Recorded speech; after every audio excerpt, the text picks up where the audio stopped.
আমি S A Prince সবাইকে আন্তরিক অভিনন্দন জানিয়ে শুরু করছি জেডএস টেলিভিশনের আজকের সংবাদ।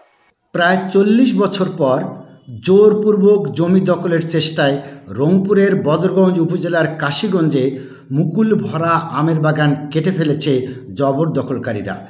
এলাকাবাসী ও ভুক্তভোগী পরিবার সূত্রে জানা গেছে, থানায় একাধিকবার অভিযোগ করার পরও এবং প্রমাণাদি দেখাতে ব্যর্থ হওয়ার পরেও পেশিশক্তি ব্যবহার করে এখনও জমি দখলের চেষ্টা অব্যাহত রেখেছে।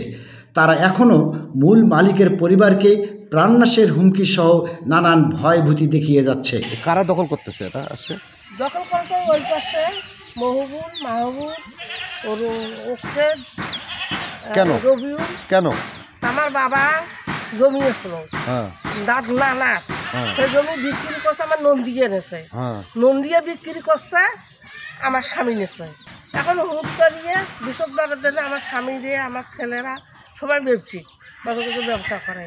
সন্ত্রাসী একগুলো আনছে চাংলা বাংলা বাইরে আনিয়ে পিলার গাঁতে আমরা যাবো, ওখানে যখন নিষেধ করবে যাই তখন চাইলে কোথাও কালার ছাপি ফেলাবো। মরিছে কি ঘটনা বলেন তো? আমরা তো বাড়িতে ভাত পাক করেছি, এখন দেখছি আমরা পিলার গাড়ছি। কারা? মহবুল। কেন?